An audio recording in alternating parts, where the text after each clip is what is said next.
علیہ وسلم صلاۃ و سلام علیک یا سیدی یا رسول اللہ۔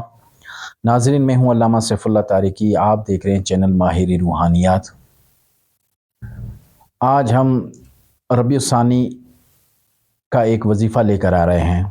انشاءاللہ ان قریب ربیع الثانی کا چاند نظر آنے والا ہے، اور اس دن کا جو میں آپ کو وظیفہ بتاؤں گا یہ ایسا زبردست حصار ہے کہ جادو جنات سے لوگ جو پریشان ہیں ان کے لیے زبردست ہے۔ جو بے روزگار ہیں کہ بہت جگہوں پر انٹرویو یا کوشش کرنے کے باوجود بھی ان کو روزگار نہیں مل رہا، یہ ان کے لیے بھی حصار زبردست حصار ہے۔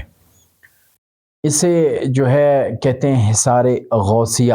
یہ یاد رکھیں، جب بھی ہم جو ویڈیو بنا رہے ہوتے ہیں اور جو طریقہ بتا رہے ہوتے ہیں تو اس طریقے کو غور سے سنیں، اس کو درمیان میں اسکپ نہ کریں۔ اسکپ کرنے کی وجہ سے جو ہے آپ اس کو صحیح سمجھ نہیں پائیں گے یا وظیفہ صحیح معنوں میں کر نہیں پائیں گے۔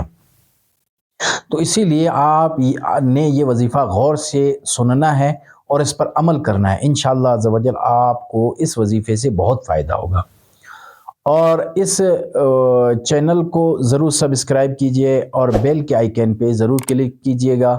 ہماری ہر آنے والی ویڈیو آپ تک بآسانی پہنچتی رہے گی۔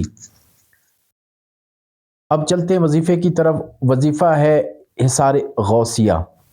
یہ آپ نے روزانہ 11 مرتبہ پڑھنا ہے، اور جو 11ویں شب آئے گی تو اس میں آپ نے اس وظیفے کو 41 مرتبہ پڑھنا ہے۔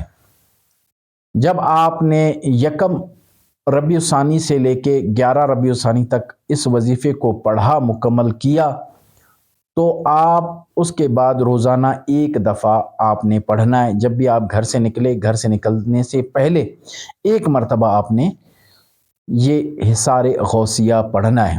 طریقہ دوبارہ اچھی طرح سماعت کر لیں کہ یکم ربیع الثانی سے لے کے 11 ربیع الثانی تک اس کا وظیفہ کرنا ہے، اور یکم ربیع الثانی سے 11 مرتبہ آپ نے اس کو پڑھنا ہے، اور 11ویں شب ربیع الثانی کی اس دن آپ نے اس کو 41 دفعہ پڑھنا ہے۔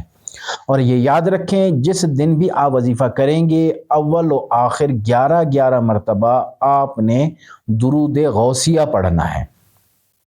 درود غوثیہ پڑھنے کے بعد آپ نے حصار غوثیہ پڑھنا ہے۔ اس کو جب آپ مکمل کر لیں تو 11ویں دن آپ نے کوئی صدقہ دینا ہے۔ بہتر یہی ہے کہ کوئی مرغا لے کر اس کو ذبح کر کے گھر میں آپ نے بریانی بنا کر اس کو فاتحہ دے کر آپ نے اس کو تقسیم کرنا ہے، اور اگر استطاعت نہیں تو آپ اپنے گھر میں بنا کر خود ہی بھی اس کو فاتحہ دے کر آپ تناول کر سکتے ہیں۔ رب عز و جل سے دعا ہے کہ رب عز و جل ہمیں اچھے وظائف پڑھنے اور اس پر عمل کرنے کی توفیق عطا فرمائے۔ وما علینا الا البلاغ المبین۔